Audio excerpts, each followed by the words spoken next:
आज की वीडियो में हम बात करने जा रहे हैं एक ऐसे बुजुर्ग कि जिन्होंने सिर्फ अपने दौर को नहीं बल्कि सदियों को रोशन किया। ये हैं निजामुद्दीन औलिया, जिनका नाम सुनते ही दिल में सुकून और मोहब्बत का एहसास पैदा होता है। उनकी जिंदगी सिर्फ एक सूफी की कहानी नहीं बल्कि इंसानियत, बर्दाश्त और इश्क इलाही का ऐसा सफर है जो हर दौर के इंसान के लिए रहनुमाई का जरिया है। निजामुद्दीन औलिया का पैदाइशी नाम मोहम्मद निजामुद्दीन था। आप 1238 में बदायून में पैदा हुए, जो आज के उत्तर प्रदेश का हिस्सा है। बचपन ही में वलीद का इंतकाल हो गया, जिसके बाद आपकी वलीदा बीबी जुलेखा ने आपकी परवरिश बहुत सब्र और तकवा के साथ की। घर में फ़क़ा तक के दिन आए, लेकिन वलीदा ने हमेशा ये कहा कि बेटा अल्लाह पर भरोसा रखो। ये तरबियत ही थी जिसने निजामुद्दीन औलिया के अंदर तवक्कुल और सब्र का बीज बोया। इल्म हासिल करने के लिए आपने दिल्ली का रुख किया। उस वक्त दिल्ली इल्म और सियासत का मरकाज था। यहां आपने कुरान, हदीत और फ़िक़्ह की तलीम हासिल की, लेकिन रूहानी तशनगी का सफ़र अभी बाकी था। इसी तलाश ने आपको अजोधन यानी आज के पकपत्तन तक पहुंचाया, जहां आपकी मुलाकात हुई बाबा फारिद से। बाबा फारिद चिश्ती सिलसिले के अजीम बुजुर्ग थे। निजामुद्दीन औलिया ने उनके हाथ पर बयात की और चंद सालों में ही रूहानी मंजिलें तय करते हुए अपने मुर्शिद के खास खलीफा बन गए।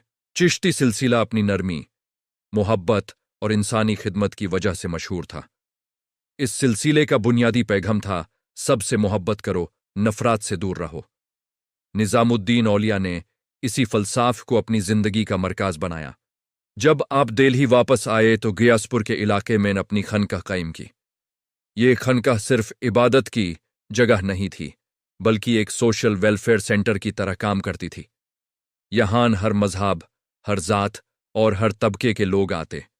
किसी से उसका मजहब नहीं पूछा जाता था, सिर्फ उसकी जरूरत देखी जाती थी। उनकी खानकाह का सबसे बड़ा यूनिक सेलिंग पॉइंट यह था कि यहां लंगर का निजाम था। रोजाना हजारों लोगों को खाना दिया जाता। अगर घर में अनाज खत्म भी हो जाता तो निजामुद्दीन औलिया कहते, अल्लाह का मेहमान भूखा नहीं जाएगा। यह परफॉर्मेंस एस्पेक्ट सिर्फ रूहानी नहीं बल्कि प्रैक्टिकल भी था। आज के दौर में जहां एनजीओज और वेलफेयर ऑर्गेनाइजेशंस का कॉन्सेप्ट है, उस वक्त निजामुद्दीन औलिया की खानकाह एक ऑर्गेनाइज्ड ह्यूमैनिटेरियन सिस्टम की मिसाल थी। आपका ताल्लुक दिल्ली के कई सुल्तानों के दौर से रहा, लेकिन आपने कभी हुक्मरानों के करीब रहना पसंद नहीं किया। जब घियासुद्दीन तुगलक ने आपको दरबार में बुलाना चाहा तो आपने इनकार किया। आपका मशहूर जुमला था, हुनूज दिल्ली दोरस्त। रिवायत के मुताबिक जब सुल्तान बंगाल से वापस आ रहा था तो उसकी मौत हो गई और वो दिल्ली तक नहीं पहुंच सका। इस वाकया ने निजामुद्दीन औलिया की रूहानी बसीरत को और मशहूर कर दिया। डिजाइन एलिमेंट्स की बात करें तो उनकी जिंदगी का डिजाइन बहुत सिंपल था। सड़ा कपड़े, सड़ी जिंदगी और गहरी सोच। आपने कभी दौलत जमा नहीं की, जो आता था अल्लाह की राह में चला जाता। आज के कंटेंट के हवाले से देखें तो उनकी पर्सनालिटी मिनिमलिज्म और इंपैक्ट का परफेक्ट कॉम्बिनेशन थी। कम रिसोर्सेज के बावजूद मैक्सिमम पॉजिटिव इंपैक्ट क्रिएट करना उनकी पहचान थी। उनके सबसे मशहूर शागिर्दों में से एक थे अमीर खुसरो। अमीर खुसरो सिर्फ शायर नहीं बल्कि म्यूजिक और आदब के अजीम नाम थे। उनका और निजामुद्दीन औलिया का रिश्ता मुर्शिद और मुरिद से बढ़कर मोहब्बत और रूहानी रब्त का था। खुसरो ने अपनी शायरी और कव्वाली के जरिए अपने मुर्शिद का पैगाम आम किया। आज जो कव्वाली की महफिलें होती हैं, उनकी बुनियाद उसी रूहानी निस्बत में मिलती है। अब अगर हम बात करें दरगाह निजामुद्दीन औलिया की, तो ये दिल्ली में एक ऐसा मरकाज है जहां रोजाना हजारों लोग हाजिरी देते हैं। दरगाह निजामुद्दीन औलिया अपने आर्किटेक्चर और स्पिरिचुअल एनवायरनमेंट की वजह से मशहूर है। सेफ्ट मार्बल, पुराने जमाने की नक्काशी, तंग गलियां और फूलों की खुशबू एक अलग ही फिजा पैदा करती हैं। यहां कव्वाली की महफिलें होती हैं जो रूह को झंझोर देती हैं। डिजाइन के हवाले से यह जगह इंडो इस्लामिक आर्किटेक्चर का खूबसूरत नमूना है, जहां सिंप्लिसिटी और रूहानियत साथ साथ चलती हैं। दरगाह का लेआउट ऐसा है कि सेंट्रल मजार के गिर्द छोटा सा सिहान है जहां लोग बैठ कर दुआ करते हैं। चारों तरफ चदार और फूल फरोश दिखाई देते हैं। रात के वक्त रोशनियों में यह जगह और भी पुरअसरार लगती है। यह सिर्फ एक मकबरा नहीं बल्कि एक लिविंग स्पिरिचुअल हब है, जहां लोग अपनी परेशानियां लेकर आते हैं और सुकून लेकर जाते हैं।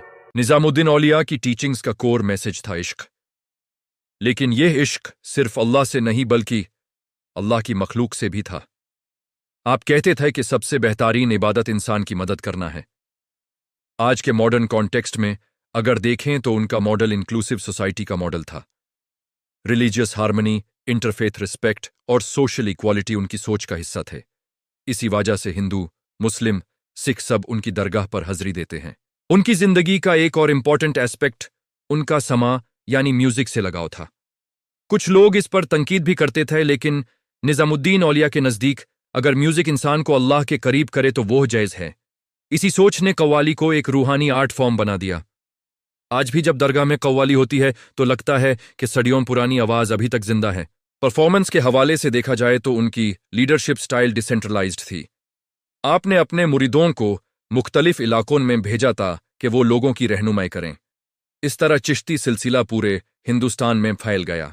यह एक ऑर्गेनिक ग्रोथ मॉडल था जो बिना सियासी तकात के सिर्फ अखलाक और खिदमत की बुनियाद पर खड़ा था। उनका इंतकाल 1325 में हुआ। रिवायत के मुताबिक जब उनको अपने मुर्शिद बाबा फरीद की वफ़ात की खबर मिली थी तो वो बहुत गमगीन हुए थे। अपनी जिंदगी के आखिरी दिनों में भी उनका ध्यान इबादत और लोगों की मदद पर रहा। उनके इंतकाल के बाद उनका मज़ार दिल्ली में बनाया गया जो आज तक रूहानी मरकाज बना हुआ है। अगर हम यूनिक सेलिंग पॉइंट्स को समराइज करें तो निजामुद्दीन औलिया की जिंदगी में 3 बड़ी खसूसियत नजर आती हैं। पहली इंसानी खिदमत, दूसरी रिलीजियस टॉलरेंस और तीसरी रूहानी लीडरशिप। इन 3 पिलर्स ने उनको सिर्फ एक सूफी नहीं बल्कि एक सोशल रिफॉर्मर बना दिया। आज के दौर में जब इंसान तन्हा और परेशान है, उनका पैगाम और भी रेलेवेंट लगता है। उनकी कहानी हमें यह सिखाती है कि असली तकात कुर्सी या दौलत में नहीं बल्कि कैरेक्टर में होती है। उनकी खनकाह का मॉडल, उनका लंगर सिस्टम, उनका इंक्लूसिव एटीट्यूड और उनका focus on love and service उन्हें हिस्ट्री के सबसे इंपैक्टफुल स्पिरिचुअल लीडर्स में शामिल करता है। दिल्ली की गलियों से लेकर पूरे साउथ एशिया तक उनका असर महसूस किया जा सकता है, जहां उनका नाम अदब और मोहब्बत से लिया जाता है।